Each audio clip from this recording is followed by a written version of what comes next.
Hey, everybody. How are we all? Just so sorry I had to put it back. Spirit Time woke up this morning and wasn't feeling well, so we've had to take him up to the doctors. But he's still here, so that's good. He's just got an infection, and with some prayers and some love, he'll get better soon. So who have we got? We got Ray, we got Mark, Vestiges, of course, Spirit Time. How are we all? Now, I've made a few more people mods, especially for the next couple of shows, just because we've had some dramas. I do have a little bit of housekeeping for the mods, and my only thing today is that if Jenna or Mrs. T come in, I just want them blocked from the channel.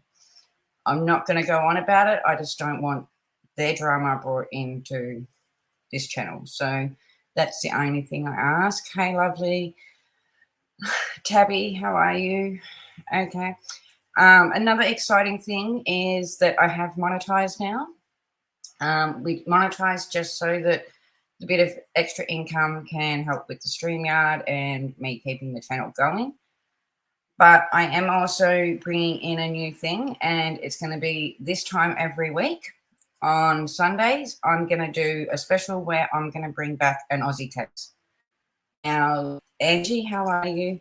So this is why I wanted to open my channel. I do still want to cover the cases over pond because, do you know what I mean, we can get so much more evidence and things like that.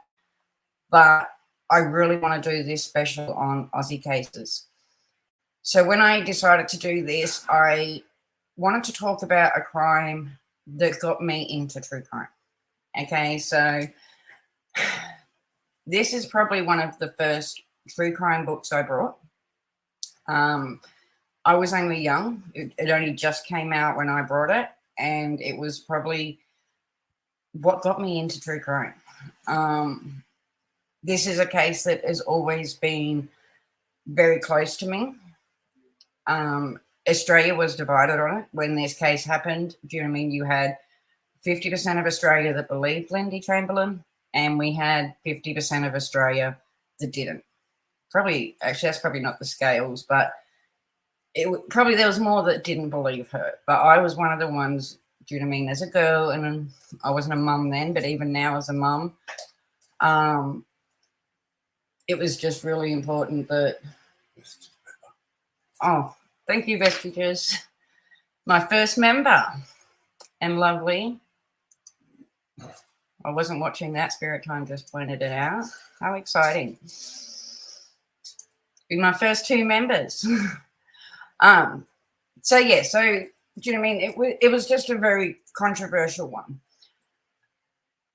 The truth has came out, and do you know what I mean? I'm going to hopefully go through that today with you. But when people think of Lindy Chamberlain, some of the common things, and especially with people that aren't in Australia will remember, is that the dingo took my baby. It is a catchphrase that everyone says. Do you mean even the Simpsons have had it on theirs? It's just probably the joke of Australia. The scary thing is dingoes do. They do attack children. They do attack people, especially in the top end of the Queensland. But where this took place is at Uluru in Asrock, what is the middle of Australia. And we're going to go into it. But yeah, I'll bring it up. But the thing is, I want you to realize too. Thank you, Ray. This is exciting. I want people to think it's more than just Azaria and the death. Lindy Chamberlain is a whole case in her own. And I want to go through and show you like some of the things this woman went through.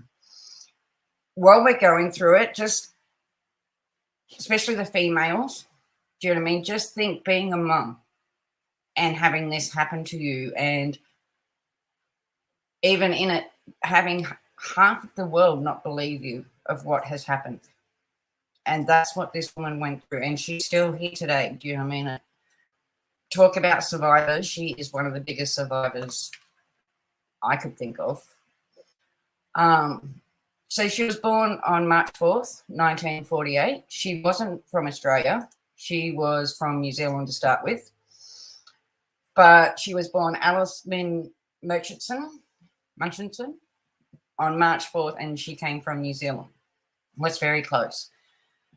When Lindy was 20 months old, her whole family relocated to Victoria, Australia. And Lindy's father was a pastor, so they moved a lot and went to different areas for him to do the churches. So, I mean, once a year, I think they used to get based and they would have to move to another church. Now, her family was Seventh-day Adventist. I know I'm cutting that bit off, but yeah. So that's, do you mean they weren't Catholics? They were just, that's what they were. But she was very brought up in, do you mean the Christian ways to do the right thing and things like that. So Lindy began her education at Benalla High School. She also worked as a waitress and a shop assistant, a clerk, a receptionist, and a bookkeeper during her vacations. So, do you know what I mean? You've got to think this was we're going back to the 1960s, 70s, and 80s. So Australia was also a different time to what it is now. People felt a lot safer. Do you know what I mean? Your children used to be able to go and play and they wouldn't get attacked. It was just a safer Australia. Do you know what I mean? We're talking before the Burmonts. We're talking before, a lot of things that happened where we didn't helicopter to parent our kids as much, if that kind of understands. So to have someone who was working all the time on her vacations, do you know what I mean? And being a Christian, you can see the kind of person Lindy was coming to be. She graduated from Lancaster Technical College with a certificate in dressmaking and tailoring and drafting in 1974. She specialised in wedding gowns and made a lot of wedding gowns at the time. That was her specialty. And in November 18th, 1969 is when she married Michael. Michael Chamberlain has a big part in this story, of course, because he's the husband. But he was also a priest at an events past, the Seventh-day Adventist. And he also came from New Zealand over to Australia. Now, after their marriage, the couple was relocated to Tasmania, where he pastored churches for about 5 years. Now, I do know that they ended up in Mount Isa in the end. So they were, do you know what I mean, still moving around because of the career, the job. So on October 2nd, 1973, they gave birth to their first child, who was Aidan Lee Chamberlain. He was the oldest. I have more photos, but do you know what I mean? I've got to be careful what I show as well, but these children were beautiful. Like the couple I've seen with them that are coloured, and people have put colour to them, they're absolutely gorgeous kids. Their second one was Regan Michael Chamberlain. He was born on April 16th, 1976. The couple then had their first baby girl. She was beautiful. Her name was Azaria Shantlin Lorraine Chamberlain, and she was born on June the 11th, 1980. This is when the family was now relocated up at Mount Isa, what is the top of Australia. But the family decided to go on a camping holiday to Ayers Rock. They arrived at Uluru on the 16th of August, 1980. And Uluru is also known as Ayers Rock. So the Aboriginal name for it, and it is a very sacred area. It is in the middle of Australia, and it's just a big sandstone rock, as you can see. It's huge. It's, as I said, it's very sacred to the Aboriginals. You used to be able to climb it. I don't think you can anymore. I think they've stopped people from actually climbing it, but it's just a massive sandstone rock. Do you know what I mean? It's huge. And it was one of the, a huge attraction here in Australia. Lindy definitely, do you know what I mean, ruined it for a lot of people, but it wasn't her. It was the case. So the nearest town to Uluru is 450 kilometres away, and that's Alice Springs. So you can imagine, Jimmy, this is not a place that you just go to for a little time. If you go there, you're going there for at least a week or something. And as I said, yeah, it's a sacred ground. So the Aboriginals actually believe that this formed 550 million years ago. Don't know. It's just part of Australia. It's part of our history. But if you ever come to Australia, it is definitely one of the places you'd want to go and see because it's amazing. So the family was enjoying their time and taking photos and getting along with the other campers because, as I said, it was a different time in Australia. That's what you did. So this was Azaria when she was born. And she was only 9 weeks old when this camping trip was taken. Now here we've got the Tarana. The Tarana plays a big part in this case. Do you know what I mean? Just a camping. Even here, when you stop to think about it, do you know what I mean? Imagine camping with 3 children. 2 of them, the 2 boys were only young, as you can see in the top picture. They're only still toddlers themselves. And then having a 9-week-old baby, I take hat off to even camping with that. But that's what they were doing.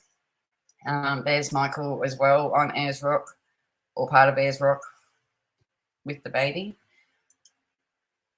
Okay, on the night of August 17th, 1980, Azaria was only 9 weeks old. Around 7:30, Lindy was putting them to bed.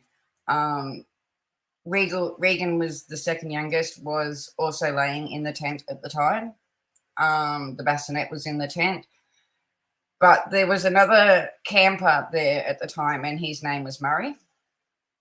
He can't give out his last name, but this man came forward right at the start, and the police didn't listen to him. And this is something that we see a lot in true crime now, but this shows that it still happened back then. When he told his story of what he seen that night, it didn't fit the narrative of what the police wanted to hear that at the time. So they didn't take his statements. Do you know what I mean? Even in Australia, there was some tapes put out probably about 2 years ago. And at the time, they brought out these secret tapes, and he was on them, and even on there he said that the police didn't even, once they heard what he had to say, it didn't fit the narrative, so they just didn't listen to him. They didn't take his statements. One of his statements was that he did see dingoes hanging around the campsite quite often. And 7:30 that night, what's a half an hour before all of this happens, he actually seen a dingo that he threw a lamb chop out to, the bone of a lamb chop, and he took 2 photos of the dingo. He showed law enforcement the photos, and they didn't want them because, again, it didn't fit with the narrative of the story that they wanted to tell.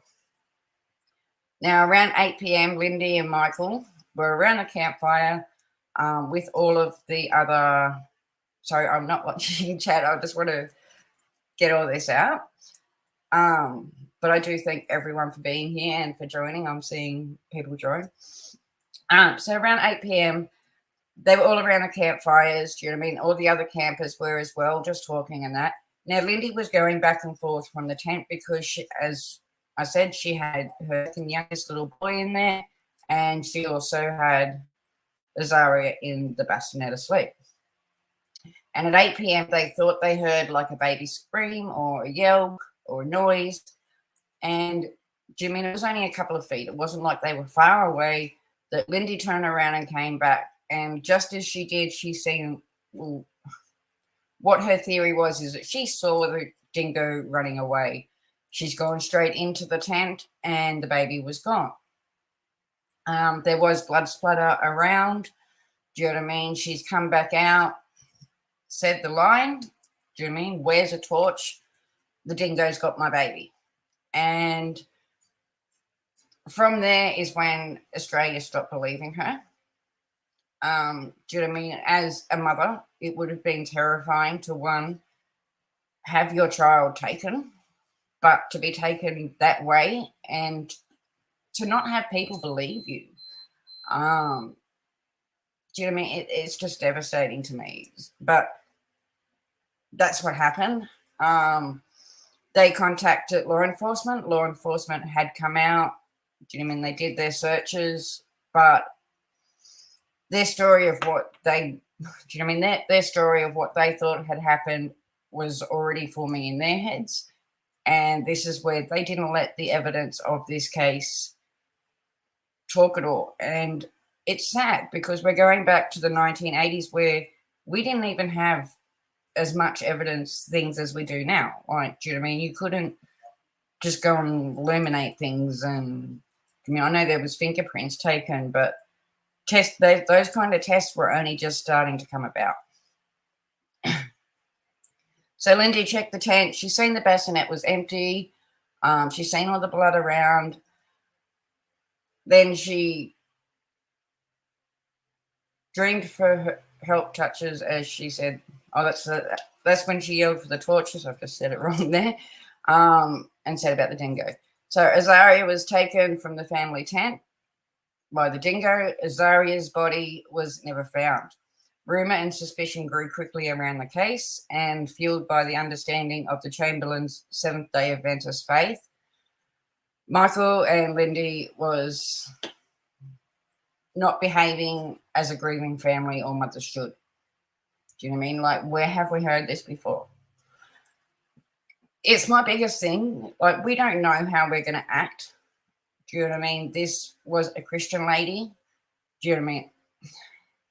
Not only was she going through losing her child, she was going through the police and everyone else not believing her.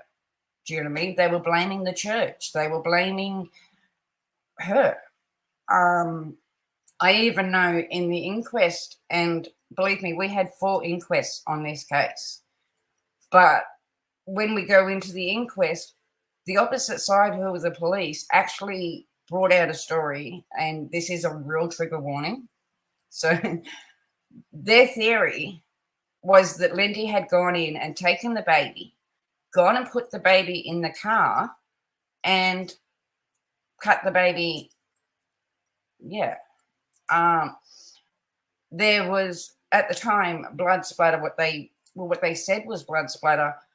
Underneath the dash, there was a couple of spots. Now, they had forensic people look at these spots, and this guy that did, he ended up going and looking at the air up in Mount Isa, and there was toxins in the air that anywhere around that car would have gave a positive sign, because, as I said, testing isn't what it was back then. So, do you mean a couple of spots they found? There was what they were saying was positive, but it actually wasn't. There was some, like what they say was splatter marks in the car as well. It turned out that it was paint. It was a overspray of the paint. So, again, we've got this woman who is going through all of this, and even the evidence, like when you would think, okay, I'm innocent, the evidence is going to do it, even the evidence wasn't going the way that, do you know what I mean? It wasn't looking good for Lindy. Her recounts, she recounted a conversation that she had had with one of the people at the campground.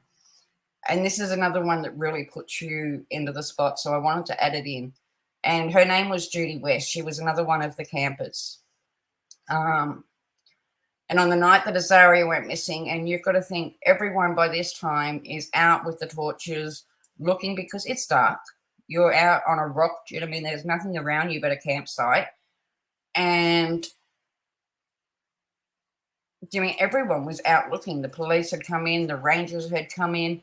Even the Aboriginals on the rock were out looking, trackers everywhere. So it was like a madhouse. Do you know what I mean? We had to find, we're trying to find this baby. Now, this Judy asked Lindy's younger son, who was Aiden. So Aiden was the oldest. But But she turned around to Lindy's young son, Aiden, a question about his baby sister that she quickly regretted. On the night of Azaria's disappearance, Judy West said to Lindy afterwards, "I can't believe I did it, but we just couldn't believe our ears. We heard the dingo growl, and then very shortly afterwards, you cried out. In the chaos and the confusion of the night, Judy asked 7-year-old Aiden, so he was 7, has a dingo taken your baby?" She said, "I can't believe that I asked a child that." Do you mean you're talking to a 7-year-old? Like, really?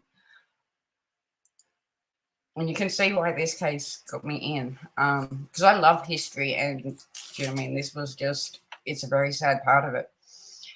He turned and looked and said, "The dingo's got our baby in its tummy." She said there was no question of whether he knew what was happening. Choking back the tears, Lindy said that she was unaware her son had blamed himself for his sister's disappearance for years, for not zipping up the tent and not realizing that the zip was broken anyway. Besides, Lindy says now, it wouldn't have made a difference. The dingoes are smart enough to get him. And they are. Do you know what I mean? This is, if you go up into the Northern Territory, even today, the dingoes will attack. Do you know what I mean? I know over in America and that you have like bear things that you put, do you mean where you lock your food away? If you go up to the top of Queensland, you have to do basically the same thing. I've seen dingoes get into cars. Do you know what I mean? Caravans, they can get in. Like, but as a 7-year-old, he did. He blamed himself. And that's horrible. So this was Murray. And these were the actual true photos that were given out by Channel 7 that he took a half an hour before Azaria went missing.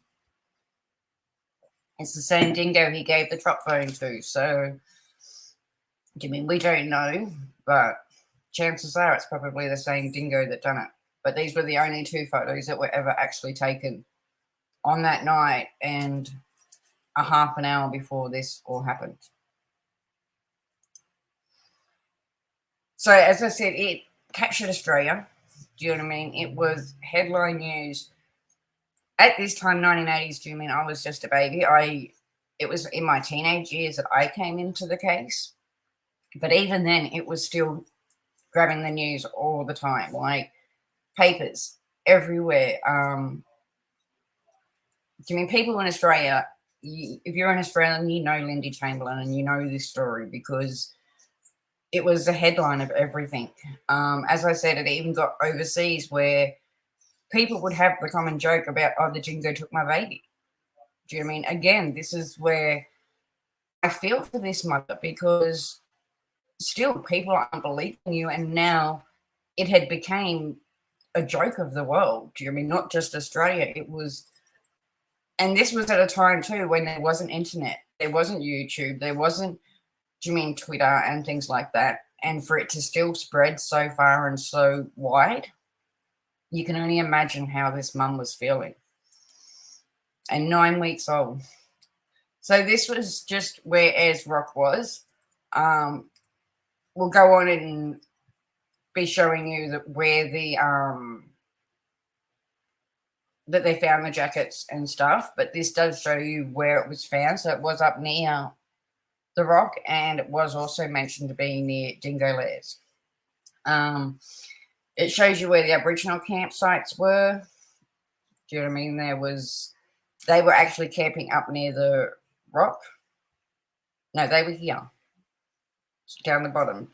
Sorry, I can't see it because my thing. So they were here near the camping site, down the bottom. Over the side, you had where the Aboriginals were camping. So they were really close as well. And that's why when it happened, the Aboriginals came over and they own the land.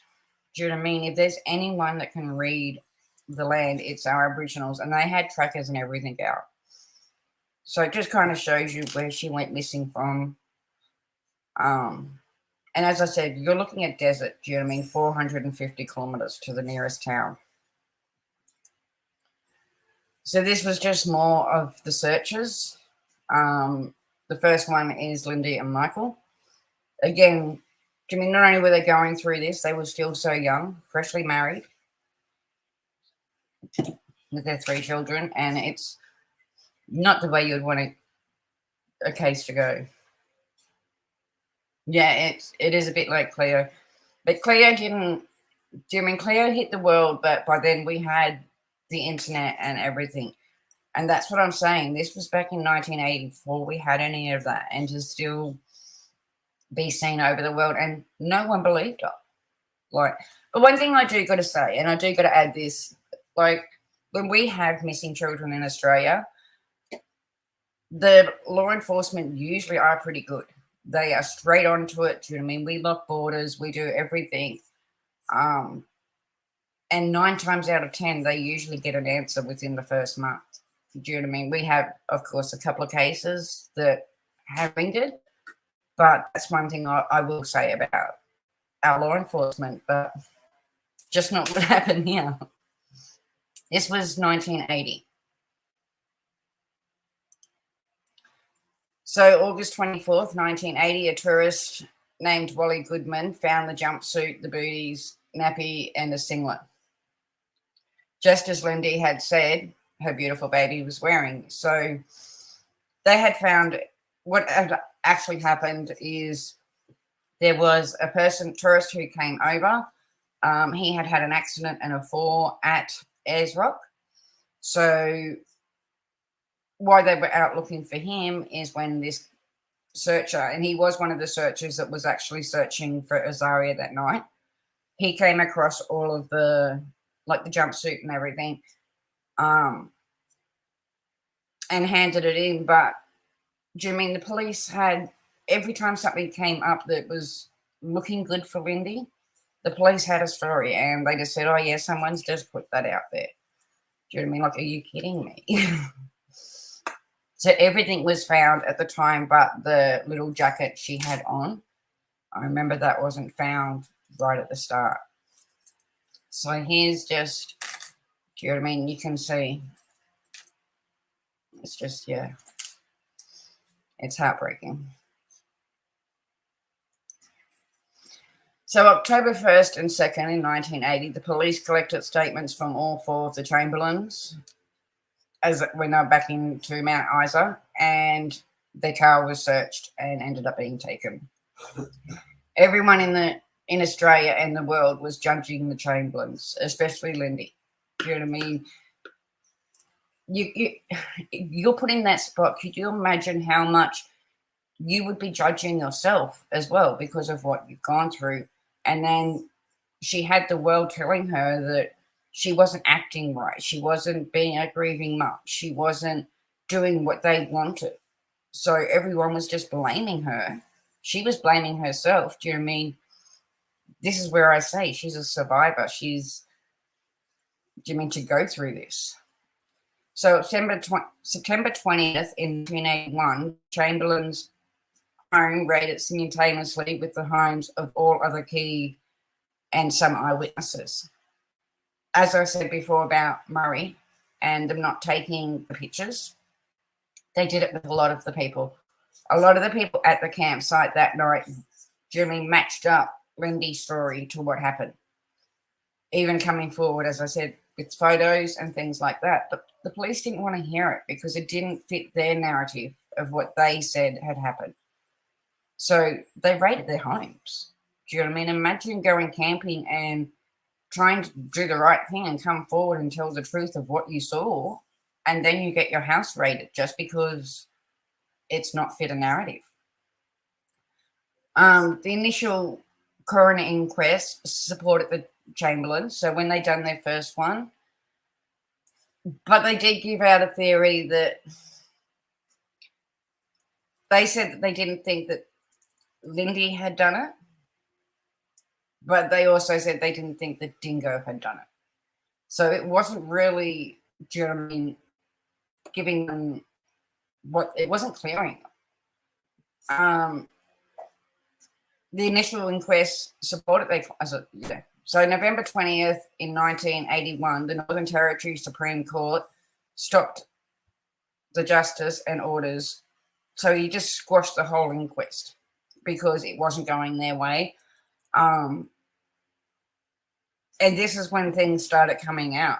Jimmy, one of the forensic investigators, and these are parts that I got from the book, and Jimmy, the book was wrote by Lindy, but one of the investigators, it came out as well that she had only been in the job for 3 months, and she had been given Lindy's case.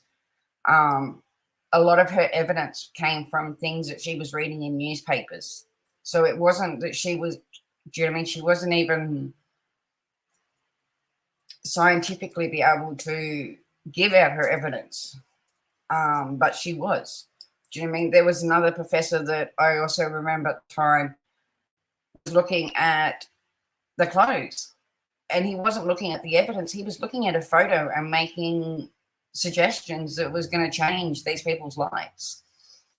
So anyway, that 20th of November, they just shut it down and stopped the whole inquest and ordered a second one. On February 2nd, 1982, the second inquest, Coroner Jerry Galvin commits the Lindy Chamberlain to trial on the charge of murdering Azaria. Michael Chamberlain is charged as an accessory after the fact. So again, do you know what I mean? As their second ones came up, they're still going for murder and saying that Lindy done it. You got to think too now, we're 2 years into this after they've taken Azaria, and still nobody is believing this mum. Like, she's still telling the truth of what happened and no one's believing her.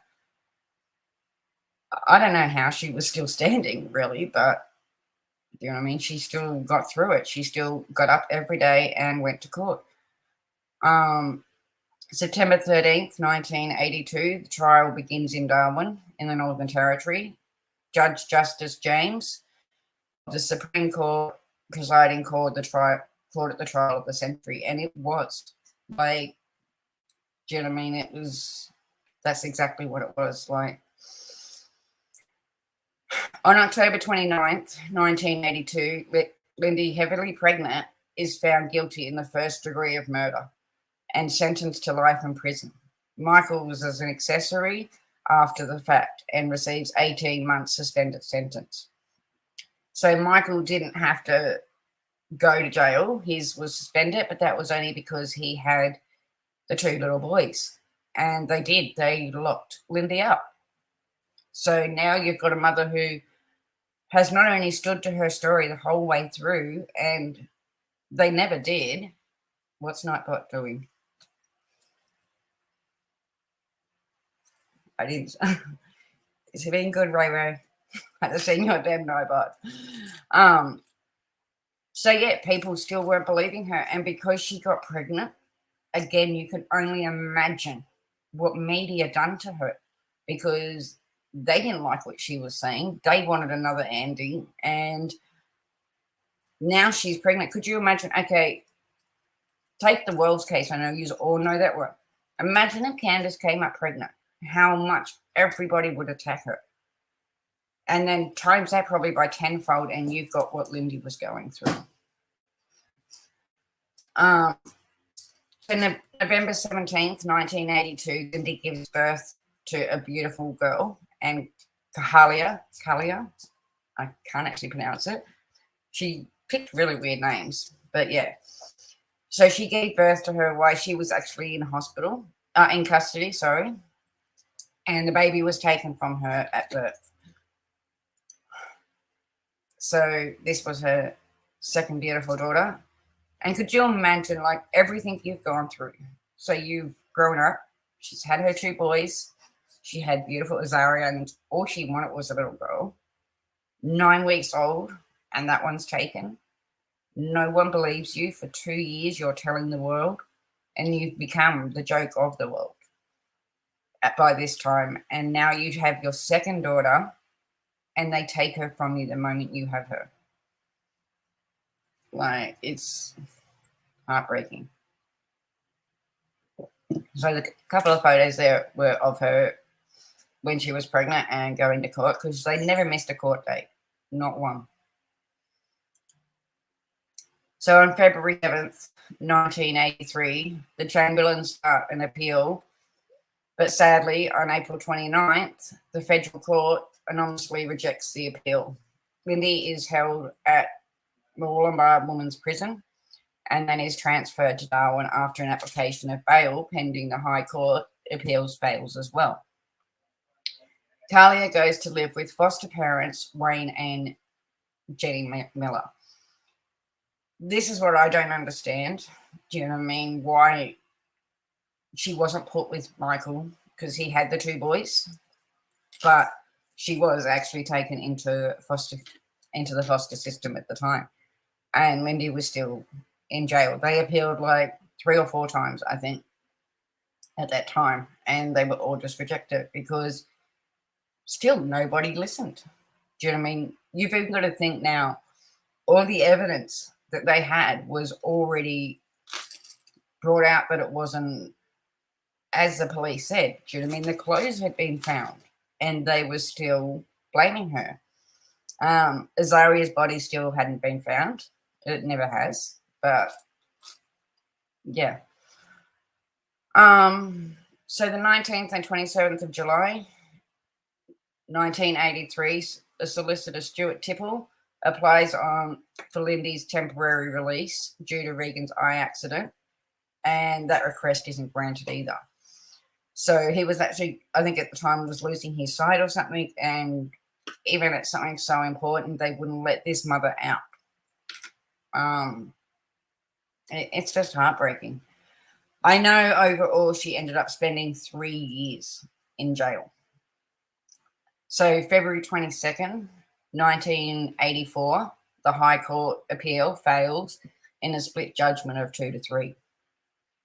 By May 3rd, 1984, now 4 years after Zaria's death, the Governor General has presented with a petition demanding the justicial inquiry into the Chamberlain's case. It was signed by 131,000 people, and the National Freedom Choice amended wouldn't come to an end until Lindy was free. Do you know what I mean? There were some people protesting for her, but there was a lot protesting against her. But yeah, this is what I mean. It was like 50-50 on Australia. You either believed her or you didn't. And it was the talk of everyone. Like, as a kid, I remember growing up, everyone talking about this case. It's why it was the first case I was drawn to. So November 17th, 1984, Lindy applied for a release on a license because of a transfer of Kalia's foster parents. The application was denied again. Kalia goes to new foster parents, Dr. Owen and Jan Hughes. So still, she wasn't put back with her family. June 4th, 1985, recently formed the Innocent Committee, and they submitted new evidence to the Northern Territory government that makes an application for another inquiry. So they still were just trying anything to try and get this mother out. February 2nd, 1986, the chance discovery of Azaria's missing marquee jacket at the base of Uluru is in an area full of dingo lairs. Led to Lindy was exonerated after the piece of Azaria's clothing was found. So as I said before, they found everything but the jacket. This is when, so in 86 is when they actually found the jacket. And it was in the middle of the dingo lairs. But, do you know what I mean? Still, they're not saying that Lindy was telling the truth. On February 5th, 1986, Lindy finally sees the jacket. So it was like 2 days after. And she positively identifies it. The jacket was very significant because Lindy had said that Azaria had been wearing it the night that she was taken from the dingo. The Crown had dismissed that claim as a factual lie. When the marquee jacket turned up after 5 years, it was proof, again, that Lindy had not lied. February 7th, Senator Bob Collins forced a local reporter, Frank Allickett, to check his Can't see what I've wrote there. Hang on.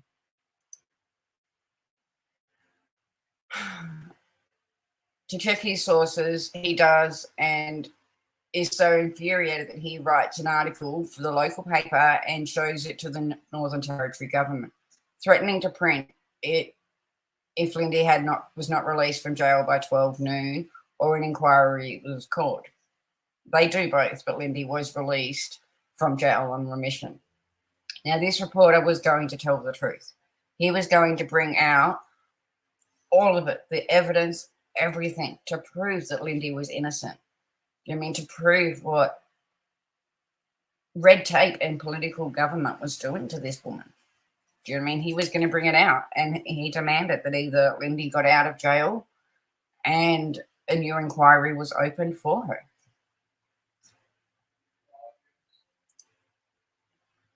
But in the weeks leading up to her release, why they were still fighting, do you know what I mean? And you've got to ask yourself now, they've found all the clothing, they've got the proof, and they still wouldn't let her out. She was tortured by a cruel waiting game, and when she may be allowed to walk free. So they were, do you know what I mean, taunting her in jail. They weren't, even though she knew these things had been found, they brought her out to show, like, for her to identify the jacket. They still, do you mean, were telling her that she was going to be there forever, that her sentence was a life sentence. The date rested on one man, and that was the Northern Territory Attorney General, Marshall Perrin. It was Perrin himself who sparked speculation that Lindy's release was imminent by saying that he'd make the decision before Christmas. So, Jimmy, again, why wouldn't it be instant? You'd want, Jimmy, why wouldn't they just let her out? As I said, it was 3 years she ended up spending in the prison for this.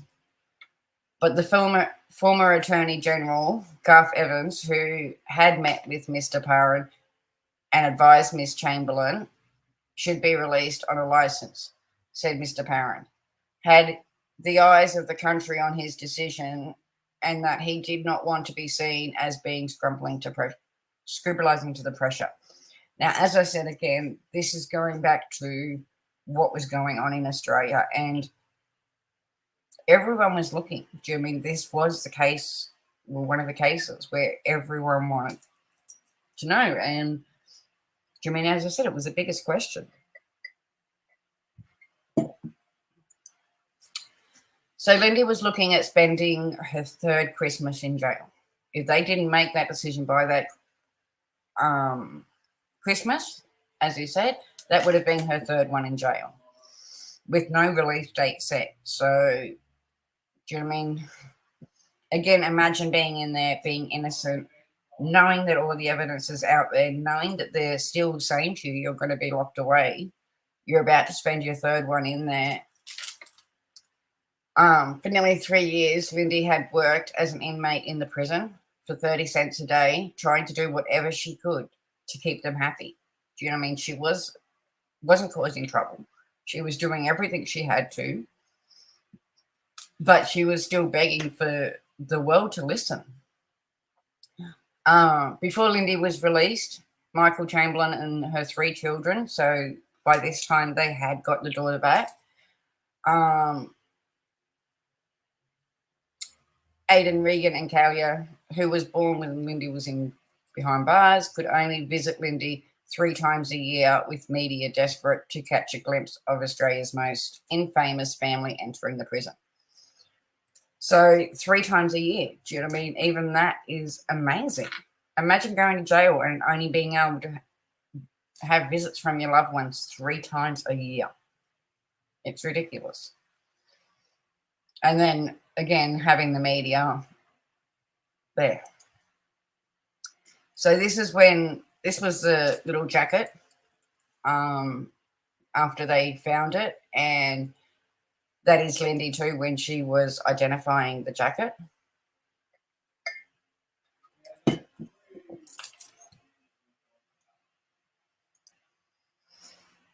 So on June 2nd, 1987, after a 14-month royal commission, Justin Trevor Mornington hands down his findings and clears the Chamberlains for all of the guilt or responsibility. If he had been asked if he finds support to the view that Azaria was taken by the dingo, in response, the Northern Territory offers them a pardon, and this still indicates guilt in Australia. So basically they said sorry, but we're not sorry. Do you know what I mean? You can have a pardon, but that doesn't say that you're innocent. That's just a pardon from what's happened. And that's all Lindy wanted. Do you know what I mean? She didn't want money. She didn't want anything. She just wanted people to believe her. She wanted Australia to say sorry for what they had done to her. So on October 21st, 1987, a new Act of Parliament is forced through to allow the Chamberlains to return to court to clear their convictions. So again, Jim, as I said, this is all she was fighting for, was to have her word heard. And I mean, even now, I think half of Australia probably still believes that Lindy is guilty of what she done. Do you know what I mean? No one was listening still. On September 15th, 1988, the Supreme Court of Darwin squashes all convictions and declares that the Chamberlains were totally innocent. The court also adopts Morning's view that Azaria was taken by the dingo if they had been asked. So finally, they were believing her, but still it wasn't, do you know what I mean? They wanted their apology. On the 4th of November, 1988, they released a film. It's called Evil Angels, A Cry in the Dark. And it stopped the nation because, do you know what I mean? It was more of the police trying to get across their side of it. I really suggest, if you want to go and watch it, it is an amazing movie and it really explains, again, what she went through. No, they never found the baby. Azaria. Is that what you mean, Ray Ray? Did she get the baby back? They never found Azaria. But when she got out of prison, she was reunited with her children, her other 3 children, yeah. So January, February 1990, Lindsay tells Michael that she wants a divorce. And you can only imagine the stress that had been put on these two. Do you know what I mean? They had held together all the way through. By June 27th,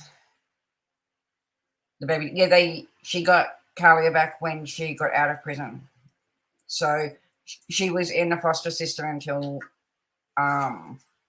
Lindy got out, and then she got her back as well.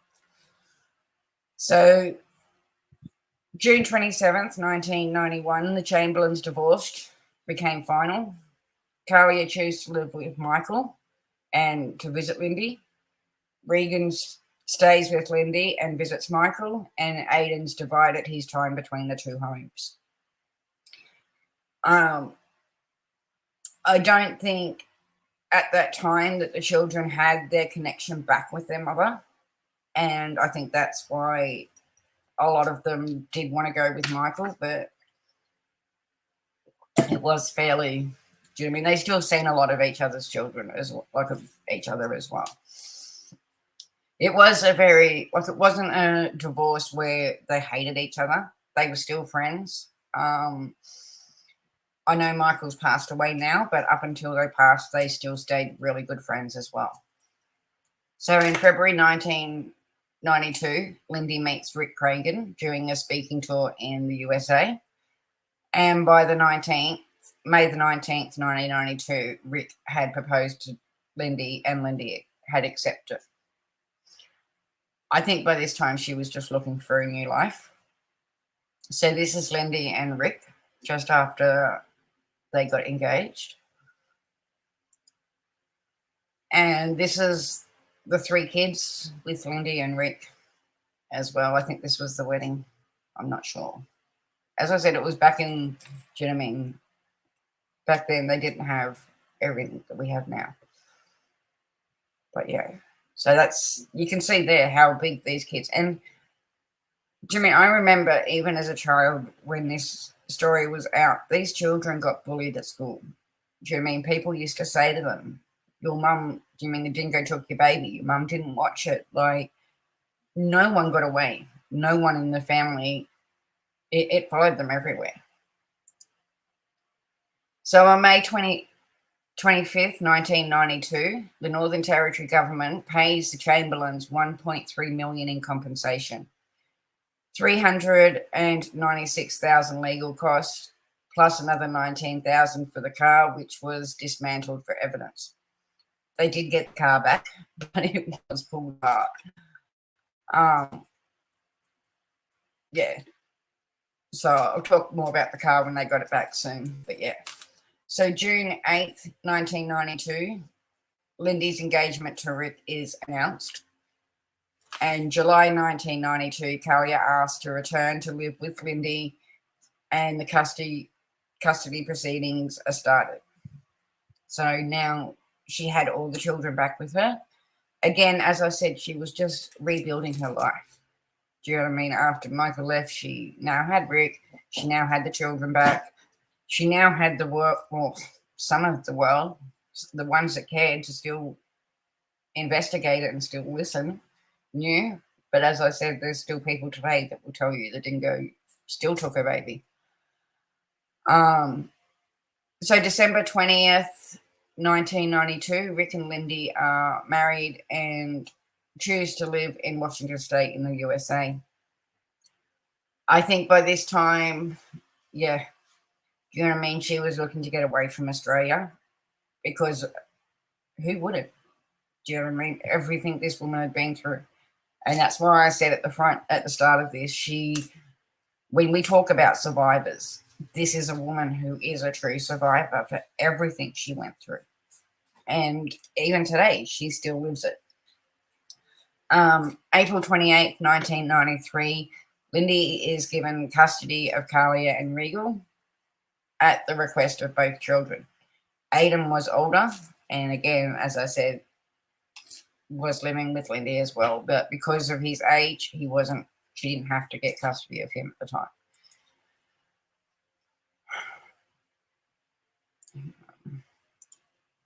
So December 13th, 1995, was the findings, and this was a third inquest was announced. So just when you thought it was all over, do you know what I mean, they come back with another inquest. The Northern Territory coroner, John Lowes, retrieves that neither Lindy nor Michael were in any way involved in the disappearance of their daughter, and he leaves the case of Azaria's death open.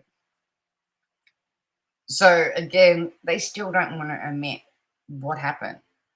And even though they're now saying that Lindy and Michael are innocent, they're still leaving the death open, means that it's still an open case. Do you know what I mean? People can still come back. And I don't think we have the thing where you can't be charged twice for the one. Do you know what I mean? They can reword it into another phrase. It just can't be first degree murder. They can still word it in another way to try and get you. So this family could never let its guard down. Do you know what I mean? We're now talking 1995. So this happened in 1980. By 95, 98, do you know what I mean? They're still trying to get her and trying to get the family. By January 2004, Frank Cole contacts the producers, and they do another movie, Through My Eyes. So that's what the book that I had is, Through My Eyes. As I said, this was an autobiography wrote by Lindy. I know they did rewrite a new one and add more to it. That's not the one I have, though. But they also made it into a mini-series for Australia as well. Like, they do. You know what I mean? They have to make their money out of it. But again, it put more pressure on the family because the story they were telling wasn't the story that happened. So July 4th, 2004, Mr. Cole goes public with his claims and says that he believes his friend buried Azaria's body in Melbourne. And Jimmy, Melbourne's where I live. It's nowhere near Ayers Rock. We're down the bottom. Ayers Rock's in the middle of Australia. Yeah. July 6, 2004, the Northern Territory Police say that they'll investigate Mr. Cole's claims and prepare a report for the coroner. October 2004, Lindy releases her completed update autobiography, Through My Eyes. So that was when the second, it was still this one. She just added more to it by that stage because obviously the story was going. You can see how thick the first one was. So the second one was even thicker.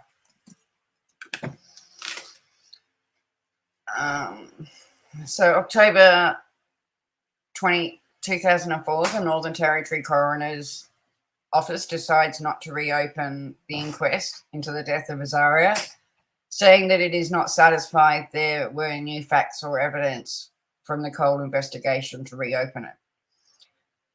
October 6, 2004, Lindy Chamberlain calls for the case to finally be closed and for an apology from the Northern Territory government. Again, as I said, that's all this woman ever wanted, was just an apology, and she wanted it closed. She wanted to close that part of her life. Not that you could ever close a part of your child going missing, but do you mean she just wanted to stop looking behind her shoulder? She wanted to stop thinking that everyone was trying to get her, and she wanted her apology from Australia, and I believe she deserved it.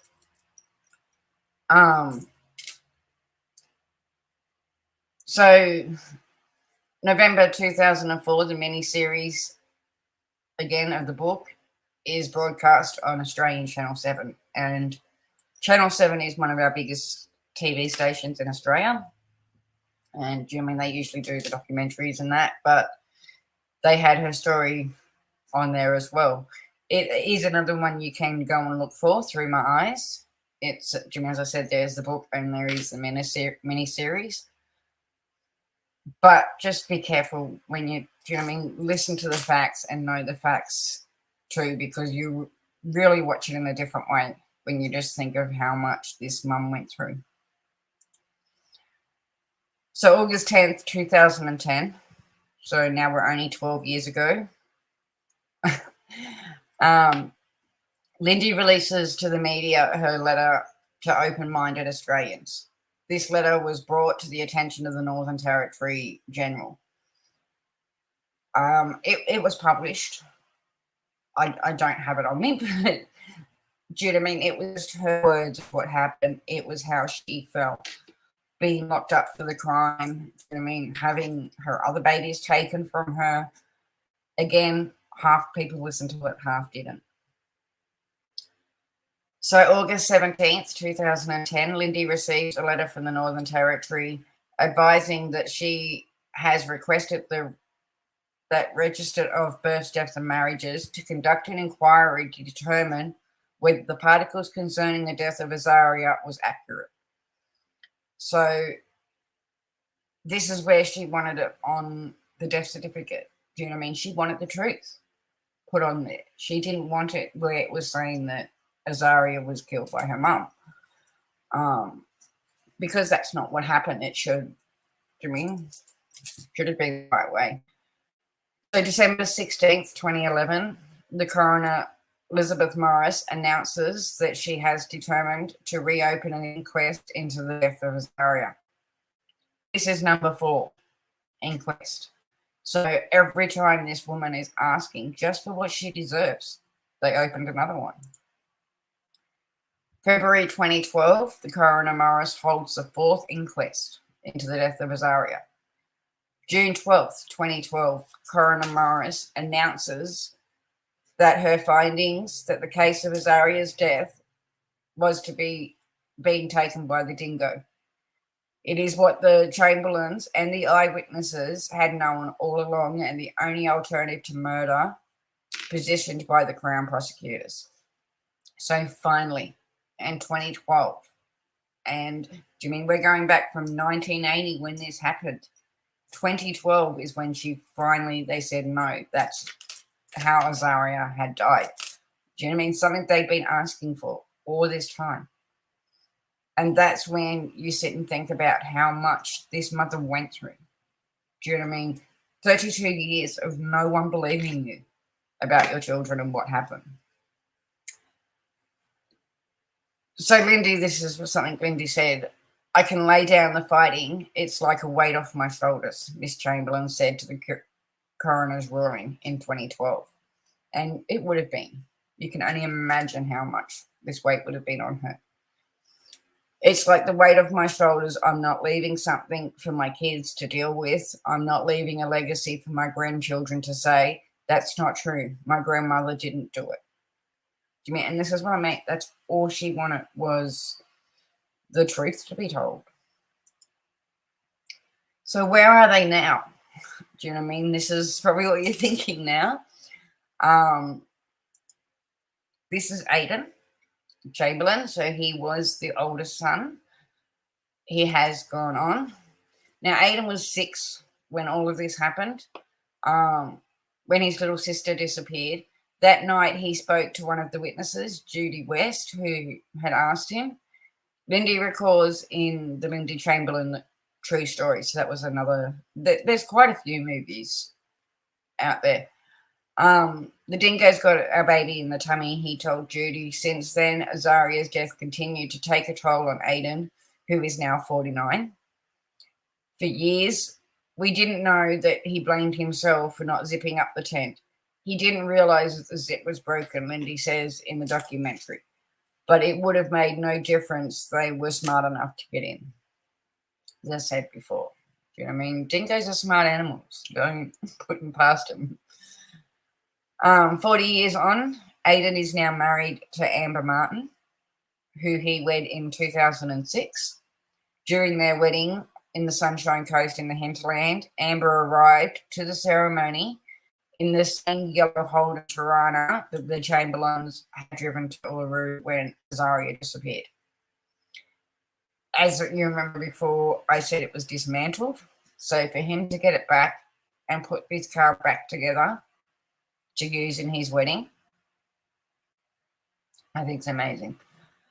The car was claimed to have contained the fetal blood around the base of the dashboard, but it was later found that the blood was really sound deadened, which was sprayed on during the car's manufacture. So I said it was just like the overspray, what they were testing.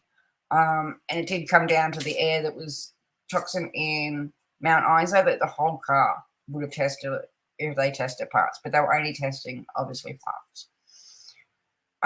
Aiden's late father, so Michael, we'll go into that in a minute, but said that he was proud that the couple had chosen to use the car. I'm proud they drove it to the wedding, because it is not only put someone in jail, it saved them and took them out of jail as well. So, Jimmy, they're just going on about the evidence and everything, because that's what they were using. So here's Aiden and his wife. Michael was still was still there, so that's Michael, and that is the Tirana that they used when they were back camping. So this is Regan Chamberlain now. He was their second oldest. So Regan was 4 when this happened. When the dingo entered the tent, he was sleeping in and took Azaria. At the time, Michael and Aiden were cooking dinner at a nearby barbecue. As I said, they were off at the campsites. For a while, Lindy and Michael didn't think Regan remembered what happened that night, but when the family got a new dog, they realized how much their son was haunted by the incident. The first time that we knew he was awake and remembered anything was when we got a new dog, Lindy explained. He was laying on the floor and the puppy ran over his back, and he sort of sat up and went, "Ah." I said, "What's the matter?" And he said, "That was just like when the dingo walked over me." And it was like, "You remember that? The dingo walked on you?" And he said, "Yes." I said, "But I thought you were asleep when I came in." He's like, "Nah, when you first came in, I thought it had came back to get me, so I played dead until you kicked me and spoke, and I realized that you were there and it was all right. That has to make your heart drop. Do you know what I mean? A 4-year-old laying in the tent, now continually through all of this fighting, when his mum and when they were trying to clear their name, you know what I mean, their son was blaming himself. He thought, do you mean none of that? He felt the dingo. He's now 44 years old and explained that him and Aiden would be bullied at school and get into fights. Do you know what I mean? They have spoken quite openly on quite a few documentary shows about the bullying and everything that they got. So Regan was by his father's bedside at Gosford Hospital along with his half-sister Zaria when he went into a coma in 2007. Michael later died with complications of leukemia. So this is Kalia when she was older, like she's growing up now. And she has done a couple of things for Azaria. She's another interesting one. She stood up for her Azaria. She's also been to the Rock to see where it all happened, because this was, she was before she was born. Lindy was 8 months pregnant with Kalia when she was sentenced to life in prison. She was later born in Darwin Hospital while her mother was in custody at Berrima Jail. I knew the minute she was born they were going to take her from me, Lindy told Adu last year. So every moment of the birth, I fought it. It was like you keep her inside and she's yours. The minute she's out, she's not. So do you mean that's what Lindy had going through her head when she was pregnant with her, knowing that they were going to take this baby as soon as it was born? After her birth, Clea was raised by foster families until the mother was released from jail when she was 3. So, do you mean nothing can give back those first 3 years of a child?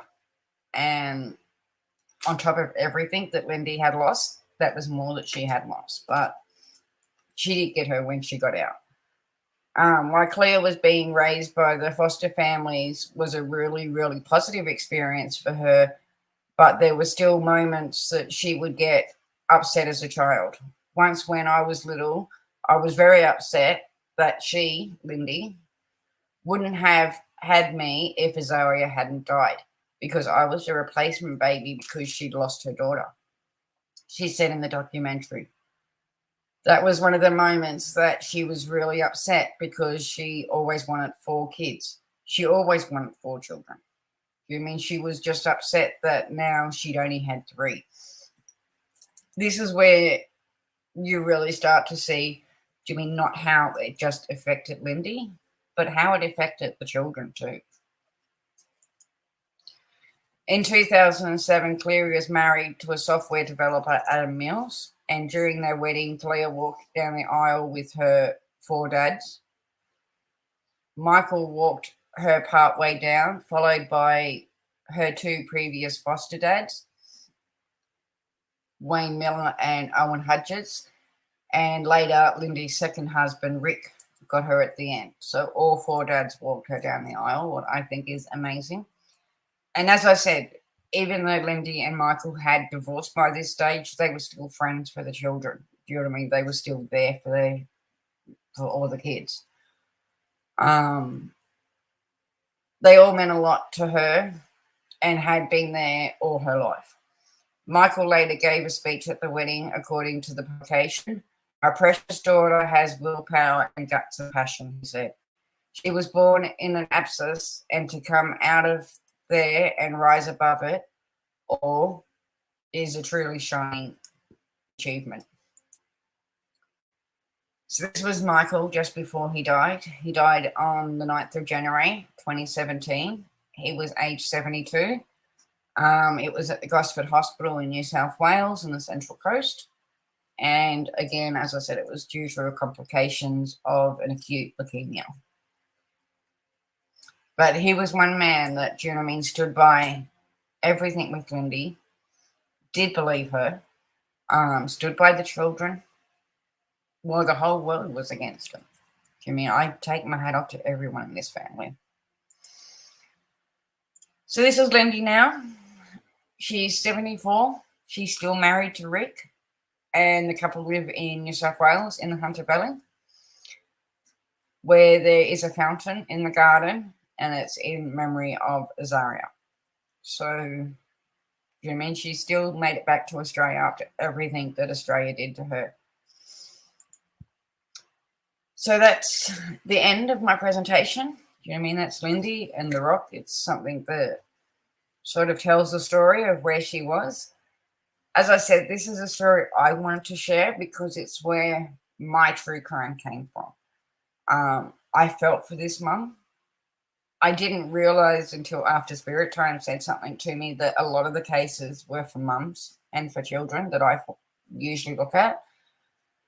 But as I said, I'm going to be doing this every I'm going to do this every Sunday. I'm going to do a flashback, and I'm going to take you all back to Aussie crimes. So if there is a crime in Australia that you want to hear about, or you've heard something and you want me to look into it, let me know. I do have a couple more that I really want to tell because, I mean, this is Australian history, and it's where Australia came from. Why some of our laws the way they are. Jimmy, I want to bring Port Arthur to you, and that explains our gun laws and why they changed. But yeah, so I don't know what's next week. I'm going to take a day off and think about it. But I promise next Sunday I will be back. I want to thank everyone for being here. I'm sorry I haven't been watching the chat because I wanted to get this story out. I wanted to give this moment to Lindy because it was my time to tell her story. I do want to thank everyone who became a member. I did see at the start. Something exciting. I have been working on some merch stuff. And for Christmas, we're going to be doing a giveaway just before Christmas. So if you haven't joined up, join up because it's going to be worth it. I've had these cups made. Hang on, I'll try and take this off. I don't know if you can see it. So this is going to be one of the prizes for Christmas. And it's got my logo there. So I've got the cup. I've got some key rings that I've had made, some magnets, a couple of other little things. So we are going to be putting things together, and we are going to have a Christmas live where we'll just have some fun and some games and some giveaways. Obviously some of the merch that I've been making. I look forward to it. But put it in your diary every Sunday or Saturday for use over the pond. I know I'm probably on a Saturday for use. Book this time in, and we'll come back and spend some time and learn about some Aussie crime. Okay. So I hope you all enjoyed it, and I'll see you next time. Thank you.